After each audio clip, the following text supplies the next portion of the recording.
Bismillahirrahmanirrahim. Assalamualaikum warahmatullahi wabarakatuh. Alhamdulillahirrabbilalamin. Allahumma salli ala Muhammad wa ala ali Muhammad.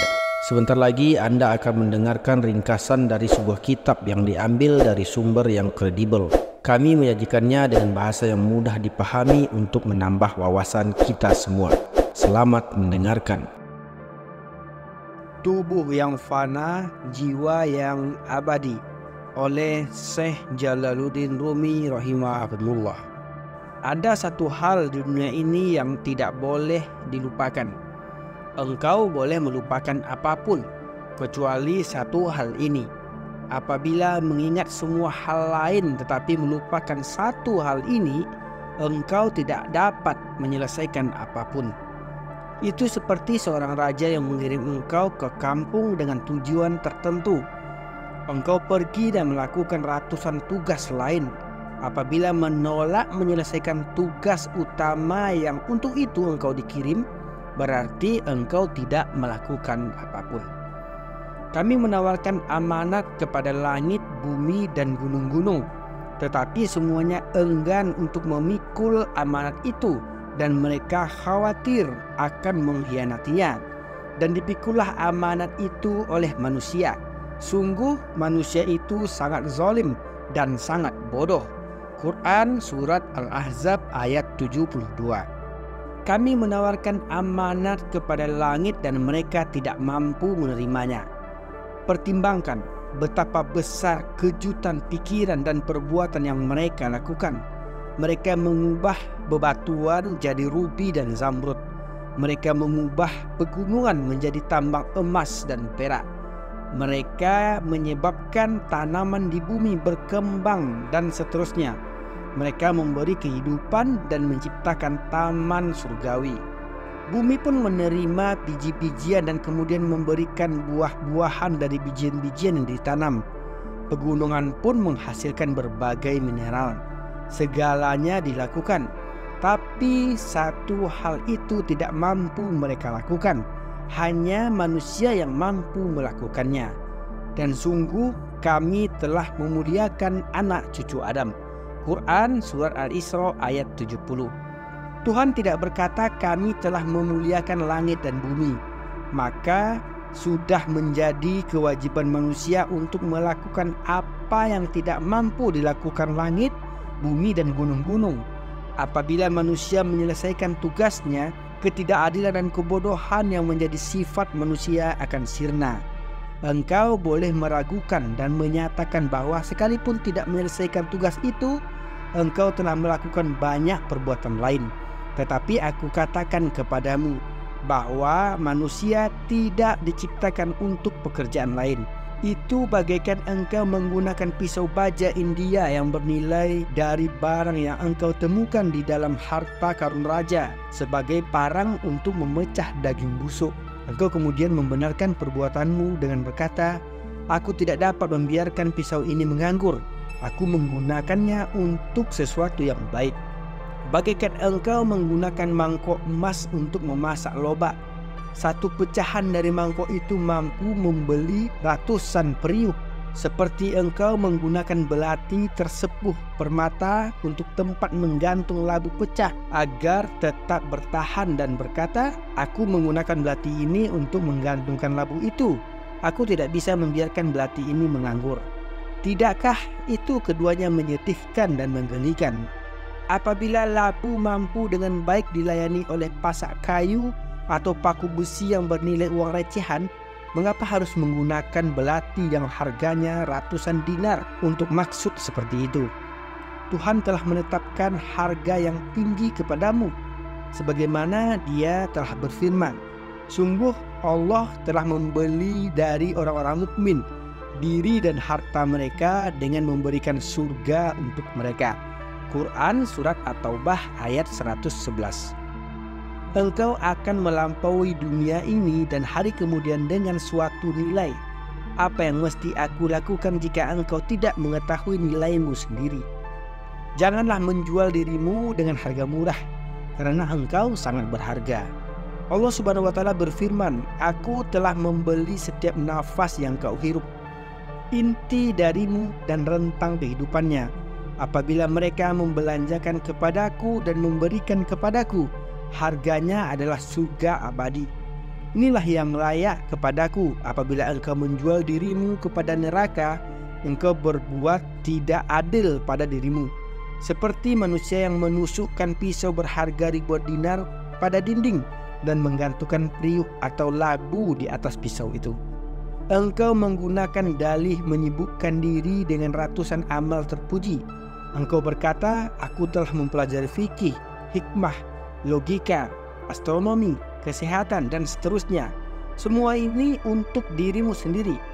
Engkau mempelajari fikih hingga tak seorang pun mampu merenggut setangkup rotimu, atau merobek pakaianmu, atau membunuh dirimu. Ini semua agar engkau hidup sehat walafiat. Apa-apa yang engkau pelajari mengenai astronomi, seperti bentuk bidang langit dan pengaruhnya terhadap bumi, gaya berat atau kesembarangan keamanan dan ketakutan, semua itu berhubungan dengan keadaan dirimu. Semua itu untuk dirimu sendiri.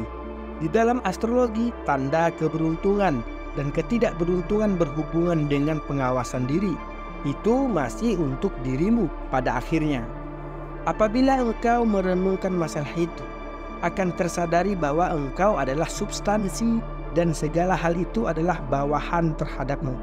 Sekarang, apabila segala yang berada di bawahmu memiliki demikian banyak cabang keajaiban, pertimbangkan dirimu yang merupakan substansi tersebut. Mesti menjadi apa apabila bawahanmu memiliki titik puncak dan titik nadir, tanda keberuntungan dan tanda ketidakberuntungan. Pertimbangan titik puncak dan titik nadir apa yang mesti engkau miliki, hingga engkau menyadari bahwa roh seperti itu harus memiliki sifat ini, mampu terhadap hal ini, dan sesuai dengan pekerjaan seperti itu.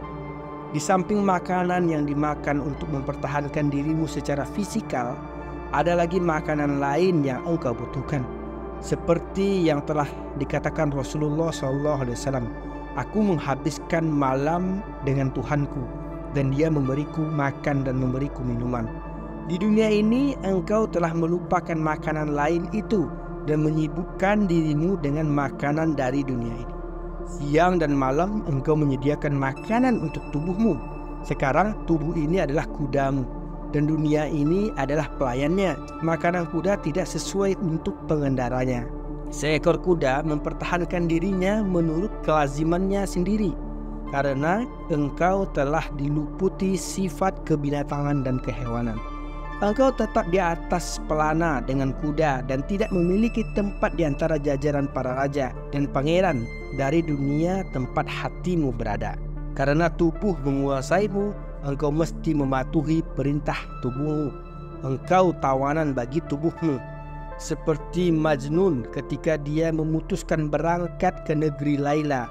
Ketika dia masih dalam keadaan sadar, dia mengendarai unta pada jalan yang benar. Tetapi sekali terserap ke dalam Laila, dia melupakan dirinya dan unta syarat untukku berada di belakangnya. Unta yang memiliki anak yang ditinggalkan di desa. Suatu ketika berjalan ke arah desa, ketika Majnun sadar, dia tahu bahwa dirinya pergi menuju jalan yang salah selama 2 hari. Kemudian dia terus mondar-mandir selama 3 bulan. Ketika pada akhirnya dia menangis, unta ini adalah kutukan bagiku. Demikianlah diceritakan dia meloncat dari unta dan membiarkan dirinya berangkat sendirian. Hasrat untaku berada di belakangku, sedangkan hasrat diriku sendiri berada di depanku. Sungguh dia dan aku amatlah bertentangan. Seseorang datang kepada Said Burhanuddin Muhakkik dan berkata, aku telah mendengar pujian mengenai dirimu dari orang tertentu. Biarkan aku tahu. Said menjawab, orang seperti apa dirinya? Apakah dia telah mencapai derajat sedemikian rupa hingga mampu mengetahui dan memujiku? Apabila ia mengetahui aku atas apa yang telah aku katakan, sesungguhnya dia tidak mengetahuiku, karena perkataan tidaklah tetap. Bubunyian itu hanya sementara, bibir dan mulut pun sementara. Semua itu kebetulan. Apabila dia mengetahui atas apa yang aku lakukan, kejadiannya akan sama saja. Meski demikian, jika dia mengetahui inti dariku, dan kemudian aku tahu bahwa dia mampu memujiku, maka pujian tersebut memang menjadi hakku. Ini seperti cerita yang mereka ceritakan tentang seorang raja yang mempercayakan putranya kepada sekelompok manusia terlatih. Si anak tetap bertahan hingga mereka telah mempelajarinya seluruh ilmu astronomi, geometri, dan ilmu pengetahuan lain. Meski si anak sungguh-sungguh bodoh dan bebal. Suatu hari raja mengambil dan menggenggam cincin dalam kepalan tangannya untuk menguji anaknya. Raja berkata, "Ayo katakan kepadaku benda apa yang aku genggam di dalam kepalanku." Anak itu menjawab, "Yang engkau genggam adalah benda bulat kuning dan memiliki lubang di tengahnya." Raja berkata, "Karena engkau mampu menjelaskannya dengan benar, katakan padaku benda apa ini sebenarnya." Sang anak menjawab, "Itu tentu sebuah batu gerinda." Sang raja berkata, "Kamu telah memberikan ciri-cirinya demikian tepat dengan perkiraan yang amat mengejutkan. Dengan seluruh pendidikan dan pengetahuan yang telah engkau peroleh, bagaimana mungkin keluar dari pikiranmu batu gerinda yang tidak dapat digenggam oleh sebelah tangan?" Maka seperti itulah sekarang orang terpelajar pada zaman kita. Dengan ajaib memahami ilmu pengetahuan, mereka telah sempurna belajar memahami seluruh hal asing yang bukan merupakan perhatian mereka. Yang benar-benar penting dan terkait dari semua hal tersebut adalah dirinya sendiri. Tetapi betapa orang-orang terpelajar tidak mengetahuinya. Mereka melulu menghabiskan waktunya pada penilaian kehalalan dan keharaman segala sesuatu, dan berkata ini dihalalkan dan ini tidak, atau ini disahkan hukum dan ini tidak.